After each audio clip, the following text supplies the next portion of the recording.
Yo, Bo, welcome to another episode of In the Life, another vehicle vlog episode of In the Life. We are making sure no one's behind me. First, but now making my way to a Phillies game at Citizens Bank Park. Tonight they'll be taking on the Milwaukee Brewers for the first of a 3-game set at home. Wild card very much alive. Looks like Atlanta yet again is going to win the division. They might as well just call this division the Braves division, as much as they win it every year, it seems. In fact, the only team that's won the division more than the Braves in the past, I'd say 2 or so decades, is the Phillies. When they won it 5 years in a row back when, but the Braves have they've just claimed it every year. You know, the Braves are one of those teams that are just always good. Like it's crazy in this day and age with sports. I mean, I know dynasties happen, but they kind of come and go, you know. But the Braves every year are good. Every year, it seems. I think they had one little lull where they weren't, but they're always good. Since I was young in the 90s, the Braves were always there, you know. Now they only won the one World Series, against Cleveland back in 95, and up until a few years ago that was the only one they won as the Atlanta Braves. But they're always good. They're always winning the division. They're always amongst the best, records in the league, because they draft well. I mean, their international drafting is so good. The Phillies are getting a little better at it, I'd say, but they still have some work to do. I'd still love to see the Phillies do better at drafting in the from Latin America, from Asia, and again, they're getting better at it.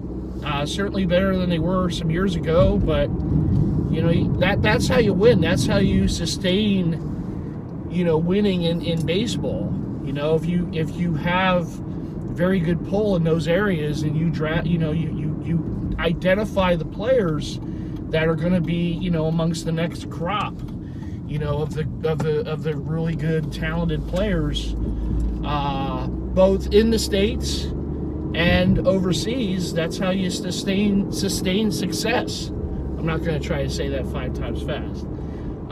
But you see the Braves do it. You see the Dodgers do it. You see other teams that are routinely there year after year after year do it. And I love I love how the Phillies have started to correct the ship with the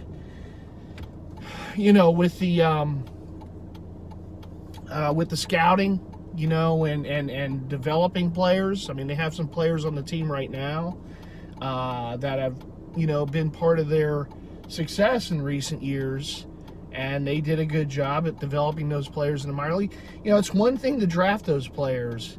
It's a whole nother thing to develop those players, and that's what the minor league systems are for. Yes, you can use players to trade and, become, players that other teams are going to want and make big moves and such to get players, big name players who are out there at the deadline or in the off seasons. But you have to be able to develop those players, and the Phillies are finally getting back around to doing that for the first time, really, since they had that core group that, not surprisingly enough, was the last time the team had sustained success. Not just a year or two, but they were good for a number of years because they had the Chase Utleys, the Ryan Howards, the Jimmy Rollins, Carlos Ruiz, Cole Hamels, and the other players that were there, right? And then they brought in players. They had a really good GM who made those shrewd moves. It wasn't just the big moves.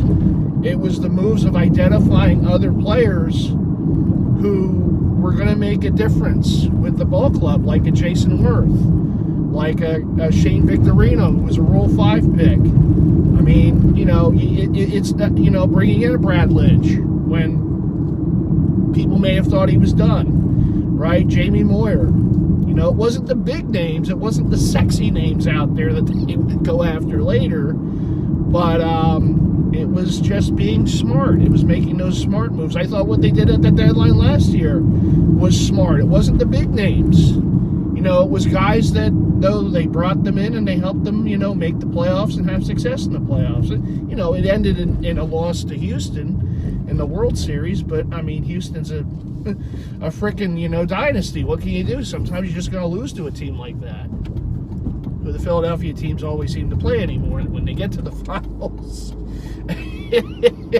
Whether it's the Astros or the Chiefs or, you know, it's just the luck of the draw. But I'm happy where the Phillies are right now, that they're in a spot where, yes, they've spent a lot of money, and they'll probably continue to spend some money, but it's not just that. It's you're combining that by developing players in the minor leagues and hopefully having more of a footprint in other countries, because, again, that's how you sustain success, as the other teams who are always there, it seems, have done. But anyhow, you know, that being said, I'm on my way to the ballpark. A little late start, getting there. The game starts at 6:40. It's, I guess, around 6:10-ish, 6:12, something like that now. But making my way, and I'm taking you with me on this trip. I do have another game next week. I might do some, you know, video and vlog or whatever from inside the ballpark next week. I won't do that tonight, but tonight's a bit of a hot night. It's not as bad right now. I think this heat wave, it's like the last few weeks. It's either been really hot and muggy and humid, or raining, or both. So this is like the last little bit of it, I think, until we get a little bit of a break for the next few days. But the air quality isn't very good. It's not as bad as it was. You know, they had that whole deal, the wildfires in Canada. But still, there's like, you know, not great air quality. I think the alert is until midnight or tomorrow midnight or something.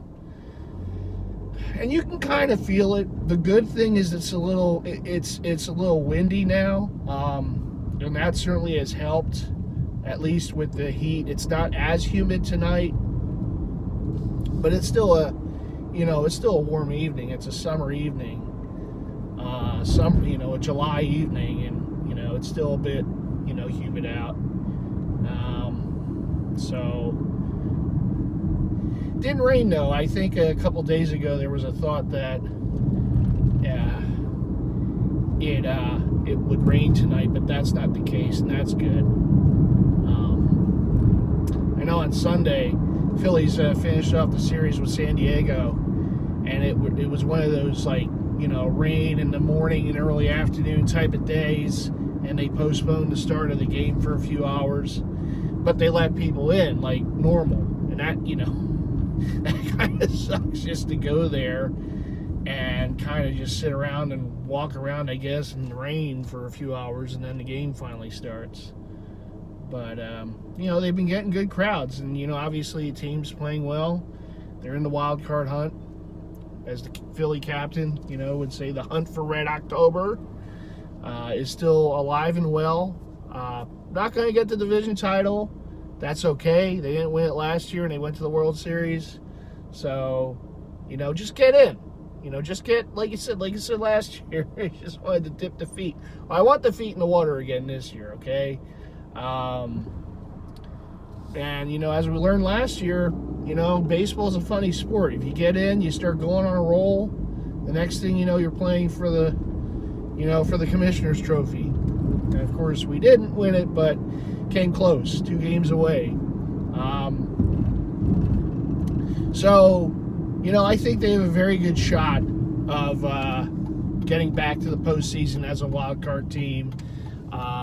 Whether it's the first, the second, the third wild card, I think they're definitely going to, you know, unless they have some catastrophic injuries between now and then, and, you know, you never know with sports. but I think that they positioned themselves really good. Some of those teams that are ahead of them for the wild card are starting to leak oil a bit. A team like Cincinnati that was hot for a while, they're a very young team, and sometimes when you're young, you don't know any better, as the old saying goes, right? But I just don't think they're ready. I don't think they're really going to make, ready to make a postseason berth this year, Cincinnati.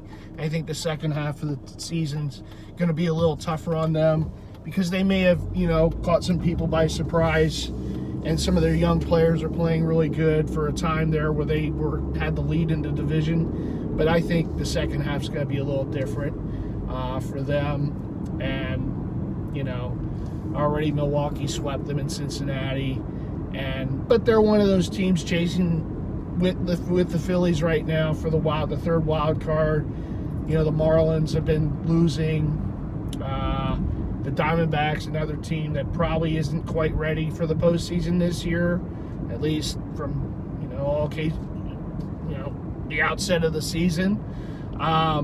They're starting to fall apart. They've been falling apart. And I think the Phillies will overtake them. The Marlins have a really tough second half of the schedule. They had a kind of easy first half of the schedule.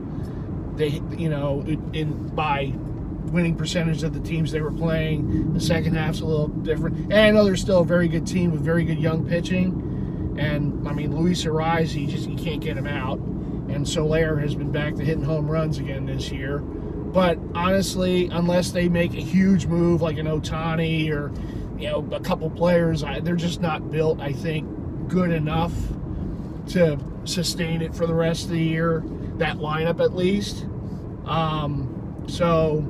I think the Phillies can stay ahead of them, and I think we can stay ahead of the Diamondbacks. I just don't think the Diamondbacks have enough pitching. The local product, Zach Gallen's really good, but outside of him, I just don't think they're deep enough with the starting pitching to sustain winning, whereas the Phillies, I believe, of those teams, I think the Phillies probably have the best starting pitching, and that's going to win you some games. They have the deepest lineup offensively. They could add to that lineup at the deadline. They could add to some pitching at the deadline. I'd like to see them get another arm or two for the bullpen. I don't know about if they really need a starter. It wouldn't shock me if they go out and find a veteran fifth starter out there. As far as their lineup goes, the everyday players, I would like to see them get a left fielder, because if Harper's going to play first base, and it's kind of a shame. I thought he would play first base today, but for the first time in his career. But he's not. He's DHing again today, but he's going to start playing first base. That means you can put Schwarber in where he should be in a DH role, but then they're going to need an everyday left fielder, or at least another left fielder that you can throw in there with a little more pop. So maybe like an Adam Duvall or something like that they can go out and get, from Boston, or, there's some other players out there they can move. There's some talk about Bellinger from Chicago. I wouldn't be against that. At one point I wanted Marcus Stroman and Bellinger. I don't know if they can do that. I don't really think they even feel like they would need to do that, because the starting pitching is, again, hopefully no injuries, but for the most part has been pretty good. Aaron Nola, who pitches tonight, you never know what to expect with him, but that's been his whole career pretty much. Zach Wheeler hasn't pitched like he did last year, but he's still good enough. Taijuan Walker's been really good, but it's the second half of the season now. We're going to have to see if he can stay consistent. And then there's Ranger, who's Mr. Everything. He can start, he can come in relief, he can close games. He's just one of those utility belt guys at a pitching position, which is very important. So we'll see. We'll see. There's talk. This time of year you're going to hear all sorts of stuff right before the deadline, which is August 1st. You're going to hear the big names out there and the other names. And I really don't know which way this team's going to go. I can't imagine that they're going to empty the cupboard to go after an Ohtani. It's nice to dream about, but I don't think that they're going to do that kind of move. That's the kind of move you make if you know for sure, like in an off season, for sure you can retain him for I don't know, 10 years, what have you, right? 14 years, whatever, it's however long a contract he's going to get. And he's going to get quite a bit of money. But if you know for sure that you're going to be able to retain it after this year, I think that's the kind of move you make. And you just never know. You give up the farm basically to get him, and he doesn't re-sign with the Phillies, then okay. And then let's say you didn't win a World Series this year, even with him. I mean, yeah, it's very tempting to make a move like that. But if it doesn't work, and then he goes to the Dodgers or the Mariners or something like that, and the Yankees or something like that in the offseason, then it's like, well, I applaud them for taking the shot, but it didn't give us a championship, and now he's not, and now both we don't have him or all those prospects.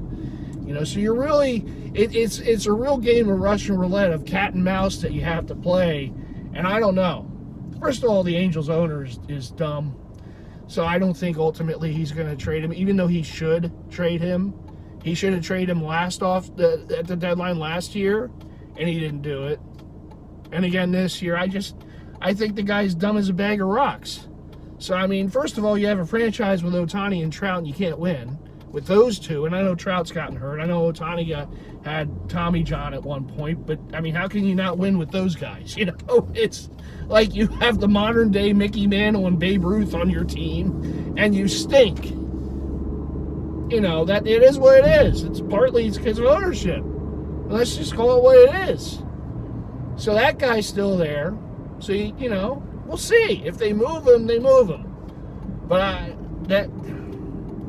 the owner's still going to think about putting people in the seats, even though the team's losing, and not thinking about the future. Because there's no way Ohtani's staying there. I can't. It would be the shock of all shocks if he somehow stays with the Angels after this season. So you got to move him. But the owner's an idiot. So he's probably not going to move him. Not that I want to see him go to like the Mets or like one of the the Dodgers or something like that during the stretch drive. It's like, oh damn it, that's all we need right now as Phillies fans is Ohtani somehow lands with the Dodgers for the remainder of the season at least, and then possibly beyond. It's like, yeah, that's another team we gotta worry about, right? It's bad enough with Atlanta. Now,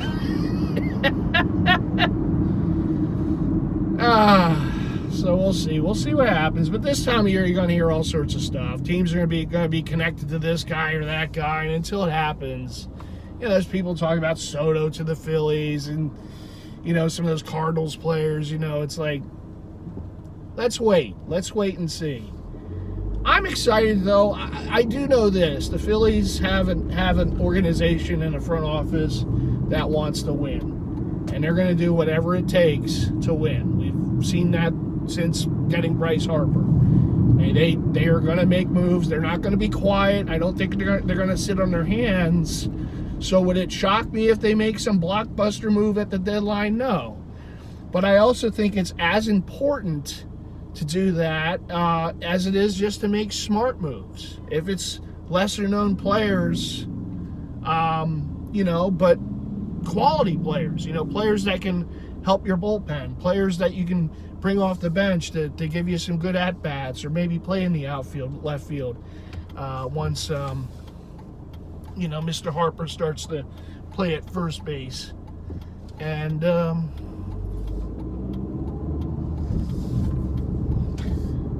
because at that point you're going to need a left fielder, because Schwarber's going to be the DH.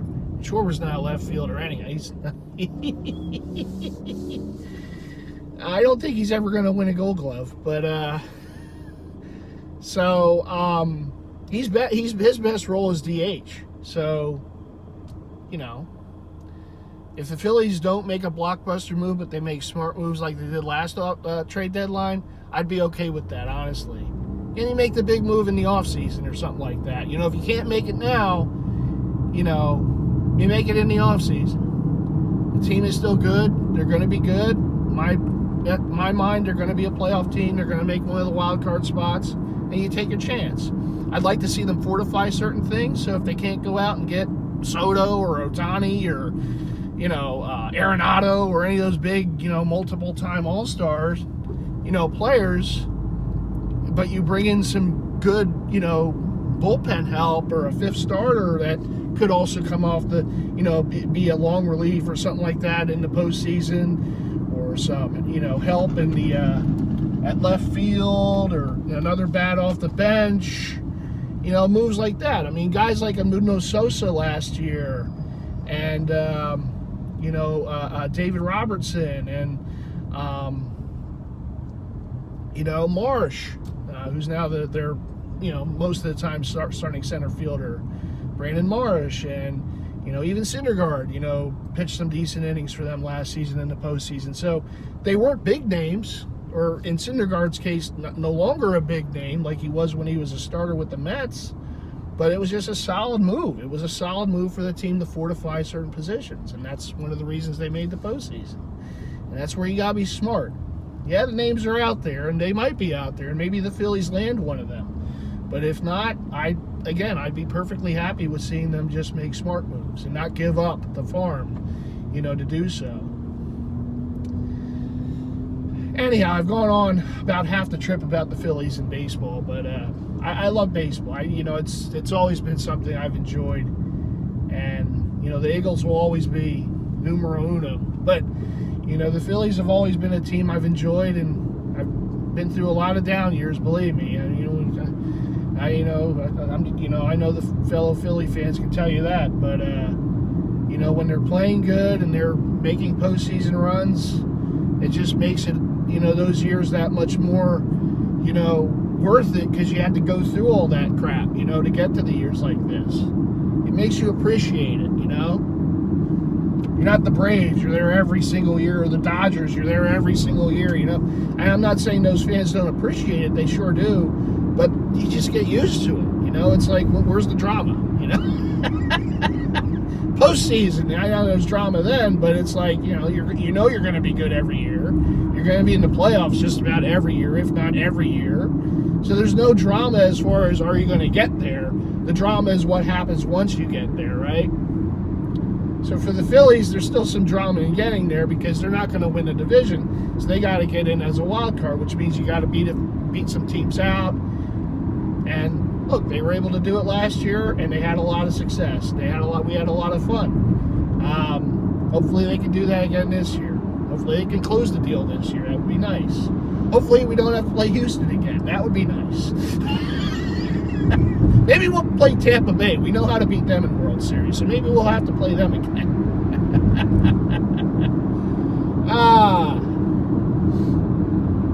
But anyhow, on my way, and I guess jersey-wise, nothing huge. I did get another jersey in. I really didn't expect to, but the deal was too good to pass up on another Steven Stamkos jersey, so I got that. The only thing is, I was going to do the unbagging vid. I was just so tired last night, so I'm just going to open the thing up and, just make sure everything's good. And it comes with it had a patch on it. And a bit of the patch, just a small bit of it was kind of peeling. So I'm going to have to get some, I'm going to have to go one of these weekends to Michael's and get some fabric glue. It's just a little, you wouldn't even notice it, but I notice it, it's one of those things. It's like the Princess and the Pea, right? It's like, I'm going to notice this little thing. So I want to get the fabric glue at some point and just glue it, make sure it's nice and firm on there all the way. But a nice jersey and a good deal. Hockey jersey, since it's not a hockey season, this is a good time to, look around for hockey, because, it's the off season, and you can find good deals in season too. I've done it. I know Jake can tell you that. He's done it. But in the off season, it just seems you can find a little more, because people don't have hockey on the brain as much as they do when the season ramps up, when you get into the fall. So found this jersey. I mean, it was already a decent enough deal. And then the seller dropped it $20. It had a best offer. The seller dropped it $20. So they took the best offer away. I'm like, all right, well, might as well just grab it. So I did. And then the guys in the groups, they're not making it easy. They're putting up a bunch of heat. And I'm like, yeah. So we'll see. Not for now, but maybe if things hang around down the road. I did find out, thanks to Jersey Connect here on YouTube, that the Eagles will be dropping the Kelly Green jerseys for sale on August 1st. Now, I don't know if that means it's in store or just Fanatics first and then in store. I have no idea, but I definitely will be grabbing a Kelly Green. I kind of want to look around a little first before I grab it on Fanatics, just to see if I can get it at one of the local sports places. Get a good look at it. I'm gonna grab it. I mean, look, it's that's a definite. Probably get a Jalen Hurts first, and then during the season, kind of see. I'm probably gonna grab a few. I mean, the Kelly Green is just it's just too nice. It's I'm like a moth to flames for them, So I'll probably grab a couple during the season as the season progresses. Maybe a Brandon Graham or, Jason Kelsey or something like that. We'll see. But as I showed you last week on the recap, hope people enjoyed that. It was pretty fun to do. It was pretty fun to put together. I'll do another one this Friday. The Bucks put out their creamsicle jerseys for sale. I think Seattle's pretty soon, like this week even.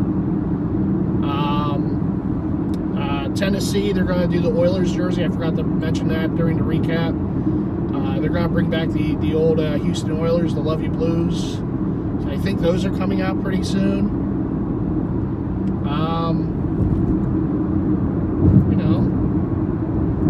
Some good stuff. Good stuff coming out. A lot of throwbacks over the next few weeks for the NFL.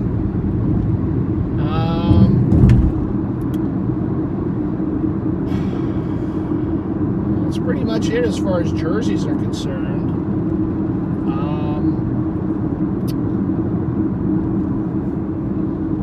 Hat-wise, I mean, obviously they still keep pumping them out. Some sets are nice, some sets are okay. But nothing huge. There hasn't been anything that's like really captured my eye this week as far as anything that's kind of come out that I've seen. I know, the companies keep dropping them. So, no, a few weeks ago, I think it was maybe last week actually, around the All-Star break, around the All-Star game rather, Hat Club put out some nice Mariners hats with the Kingdom logo on the side. They put out the navy blue with the teal brim, and they put out the old royal blue. They look nice with that. It's basically the regular on-field fitted, but they look nice with that Kingdom patch on the side.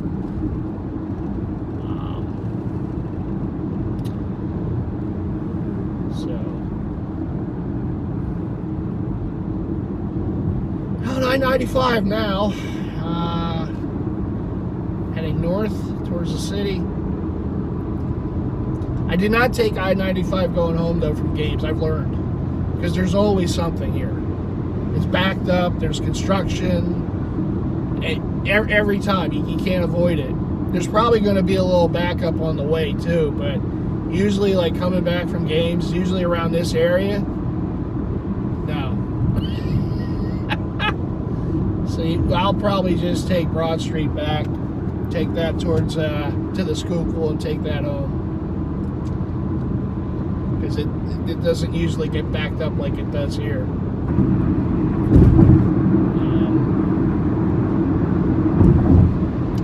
Yeah, I mean, started watching that new series on Netflix, the quarterback series. I don't think it's an NFL Films deal. I think that's like strictly a Netflix Sports or something like that. Really good documentary. It chronicles 3 quarterbacks from last season. So every year, I guess they're going to do 3 for that season. So Patrick Mahomes, Kirk Cousins, and now the backup for Jalen Hurts, Marcus Mariota, were featured. And I'm like 5 episodes. I slow rolled it. When there's something that good, I just like, I could binge watch it all in 1 or 2 days. I like to let it breathe a little bit. So I'll sit there every night or every couple of nights. I might throw an episode on with dinner or something. But I've really enjoyed it. Most of it has been to this point like Pat Mahomes, and why not? He's like the superstar, right? But there's a lot of interesting stuff about how the quarterback gets ready for each week, the process, what they have to do to study for the playbooks and the plays and all this and that. I mean, you really have to be sharp to be a quarterback.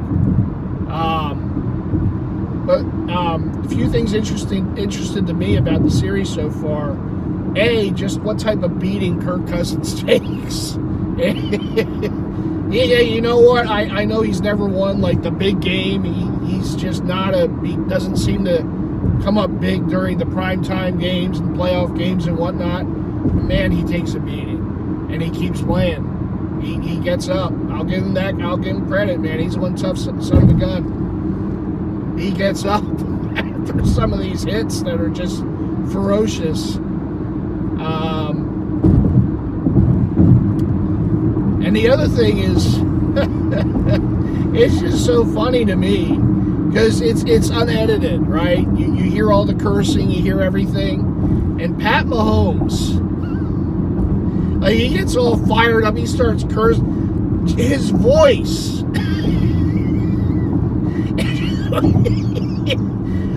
And when he just starts going, F this, F that, it's that Kermit voice that he has doing it. It's just so funny. And I know we lost to him in the Super Bowl, and I know that's coming. That's at the end of the... I'm not looking forward to seeing that again. But just him, his voice, is when he just gets fired up, that voice, oh my goodness. But hey, look, you give him credit. He's a great player. He's a tremendous athlete. And it's a shame we couldn't beat him. Boy, we had a shot. We had a shot. Oh, my goodness, it's a shame we couldn't win that game. So we're going to have to relive that as Eagles fans. But, I mean, it's a great series. It takes you behind the curtain. And I like series like that, about sports. Really a lot of things like documentaries, stuff like that, kind of like what I'm doing, in a way. It's why I wanted to do this series in the life. But I've really enjoyed it. I mean, I love the Hard Knocks. The one I like the most is the in-season one because it takes you through the season. So I'm glad they brought that into being. And I know they wanted to do that because of the other series on Amazon, All or Nothing. It's basically the same thing, only Hard Knocks.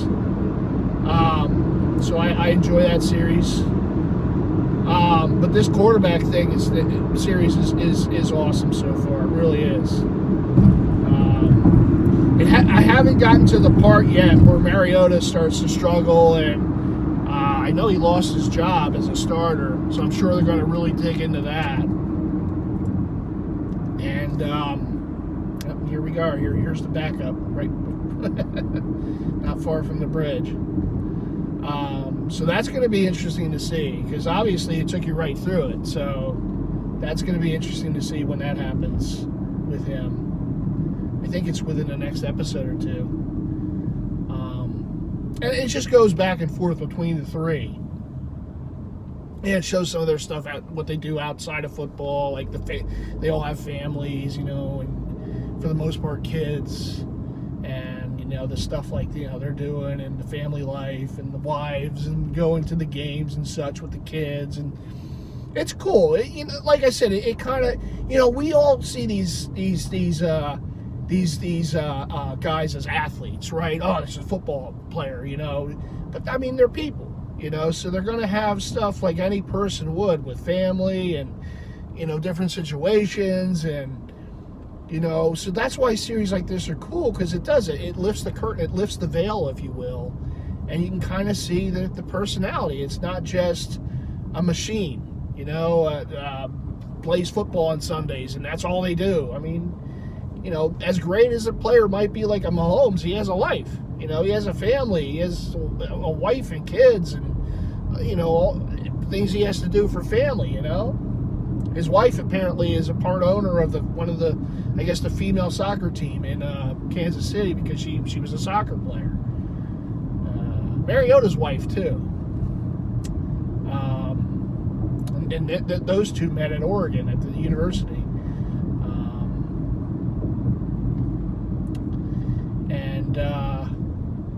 So there was one scene where the two of them, or one portion of one of the episodes where, Pat Mahomes and his wife and kid, they're at that game, sitting in the, the owner's box, I guess, and told a little about her playing days and whatnot, and so that's pretty cool. I think Pat is a part owner of the Royals, if I'm not mistaken. I think I remember that. In fact, he came up playing baseball.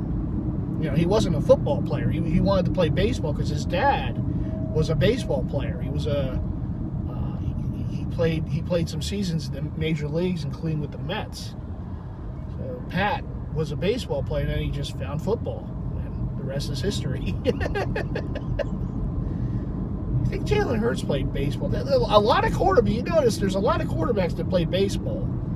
And obviously it's you throw, right? Russell Wilson played baseball. He was drafted by the Rangers. Never did play for the Rangers, obviously. Bo Jackson, obviously, back in the day. Dion, back in the day. Brian Jordan. And those guys played both sports. They played in the MLB and NFL, obviously, as we remember. There's other players that have done different stuff too. But Mahomes is a baseball player, and all of a sudden, he just took the football, and the rest is history.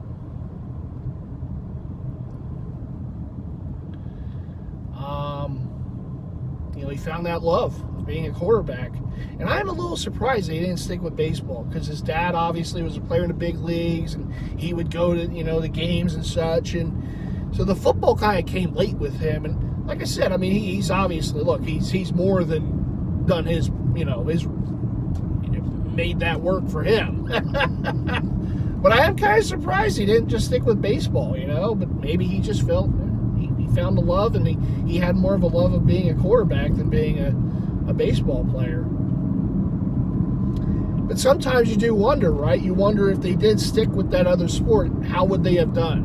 And Mahomes is such an athletic freak.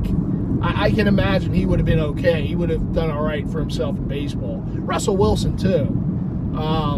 But you wonder, some other players who might not be as athletically gifted as those guys, played baseball and then they got into football, and, how would they have done in baseball? Would they have been a better baseball player, right? I mean, even the Macho Man was a baseball player. Randy Savage, Slim will tell you, he was on the right. He was, I believe, drafted by the Reds. And of course, he made more of a name for himself in wrestling. Sometimes, you think about dumb stuff like that. Like, if this guy would have stayed in this position, well, would he have been a great, player? Obviously, they found themselves in what they became more famous for. But,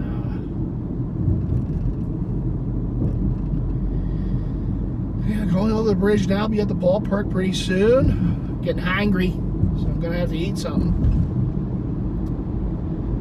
Thinking tonight's going to be boardwalk fries and a soft pretzel twist. I'm thinking that's going to be the meal tonight.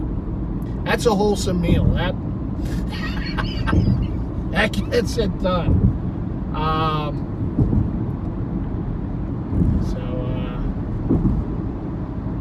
So yeah, I'm going to hope for a win tonight. You know, I'm a little disappointed. I wanted to see Harper playing first base tonight. I saw the lineup. He said, hey, he's still DHing. Damn it. I wanted because I heard he's going to play first base in this series. They weren't sure when, but the word was that he was going to play first base during this series. And there was some talk it was going to be tonight, but obviously that's not happening. I'm like, damn it. I wanted to be there for his first game at first base.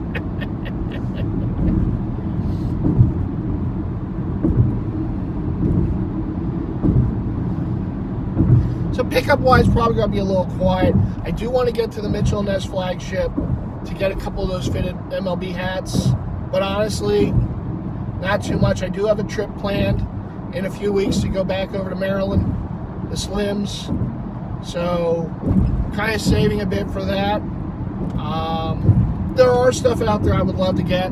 Like I said, obviously the Kelly Green Eagles jersey. I mean, I can't say that's not going to happen because that's definitely going to happen. But outside of that, probably won't be too much in the pickup realm. But I am going to be starting the Ross vlog and Burlington vlog series in earnest either tomorrow or Thursday night. So be on the lookout for that. I'm going to continue on the weekly recap. I still don't know what to call that series of what's come out with Fanatics and Mitchell & Ness for jerseys and hats for the week. Have another episode of that on Friday. We're going to do some more In the Life. Might do something on the weekend, or you know, when I go to get those hats, we'll see. Maybe, maybe not. It just depends. Traffic actually wasn't too bad getting here tonight.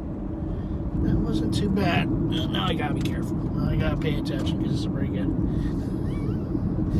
There's no rules here. Rules? What are those?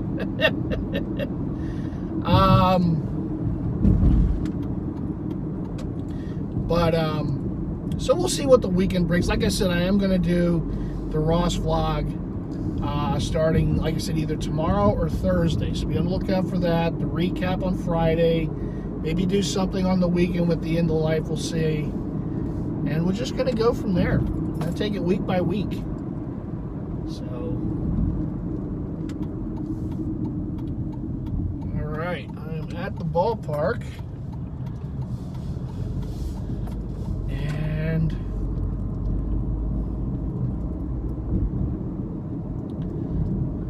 let's see where I should go to pay for parking. And then park, and then I'm going to shut this off, the camera off. I'm hearing something rattling around. I don't know exactly what it is, besides my brain. And I'm going to go into the ballpark and hopefully see a win tonight. In fact, this season, every game I've been to, they've won. So we're hoping to keep that streak alive tonight.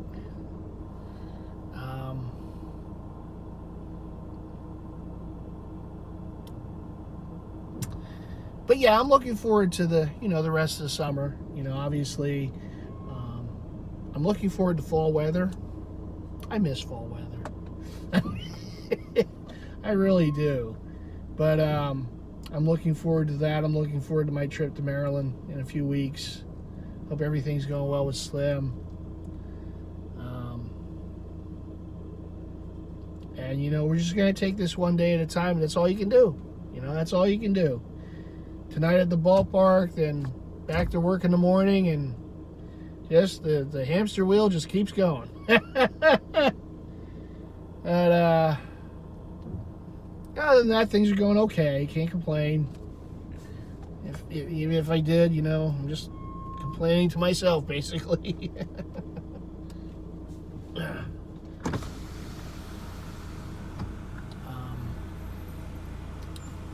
How long has this been? About 45 minutes. That's about right for this trip. Hit a little traffic, not bad. Hey, how you doing? There you go.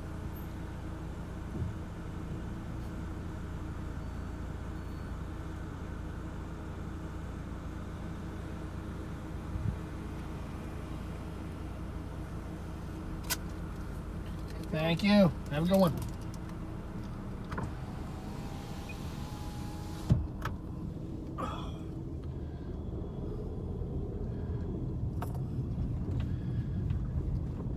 So, parking is done.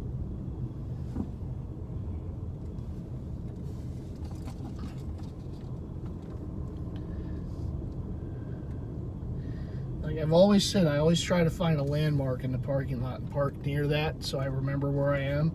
There's, like I said before, there's a statue of a punter here. It used to be outside the old vet. And I try to find a spot in one of these aisles around the punter statue. Yeah, I see you. Go ahead. Go ahead. Now, I am here a little late, so I don't know if I'm going to have luck finding good parking here. Man, it's a good crowd, you know, for Tuesday night. This is good. Hey, you know, the team's playing well. Good to see, man. You know, I love it when this ballpark has that energy. You know, and people may have remembered it, or if you didn't, I'll tell you, the energy in this ballpark during the playoffs last year. I mean, I'll tell you, the fans shook a team that won the World Series the year before in the Braves. Shook them. They said they've never experienced anything quite like that because the noise never stopped. This is a team that won a World Series just the year before. That's how much this fan base, you know, I know Philly fans get the rap, but I'll tell you, and I know I know I'm partial, but this is, I'd much rather be a part of a fan base that has the passion than not. And it never stops, whether the team's good or bad. When they're bad, we're going to let them know. When they're good, we're going to let them know. But the one thing that's always the same in this town, in this fan base, is passion. And you can't teach it. You can't script it. But it's there. It's there with these fans. And it's always been. They can tell us about booing Santa Claus all they want. It's there. The passion is there with this fan base. And some of these national pundits that love to rub our faces in different things. Believe me, I live here. I go to these games. I know what these true fans are, and there's no place I'd rather be in the world than where I am right now with these fans in these stadiums, because the fan base here gets it. They just do. And if you don't think so, I don't know what else to tell you. They just do. It's you know, we get hard. We get hard on our players and our teams when times are bad, but that's because we care. We're hard. If we didn't care, we wouldn't do it. It would just be oblivious. But anyhow, I'm going to get off the soapbox now. I have to go get some food at the ballpark and then hopefully watch a big win against the Brewers tonight. And, you know, we'll take it from there. All right, everyone. Well, as always, thank you so much. Oh, look who got that haircut, too, on the weekend. Oh, yeah. So thank you for watching, as always. What you always have to do, right? You got to leave those likes. Like. You got to subscribe if you haven't already done so, and hit the bell icon so you get notified to all future content from yours truly. And there'll be quite a few things coming up. We got the Ross vlog starting. We got the recap vid on Friday. We got more in the life. We're about a month away from another season of the fan series for the Eagles, right? So you never want to miss a moment. You never want to miss a vid because you never know what's gonna be out there, right? So make sure you do those things. And thank you, as always, for all the support to the channel, to the continued support. It always means a lot, and I thank all of you so very much. And you all take care, and I'll see you again soon. Go Phillies! All right.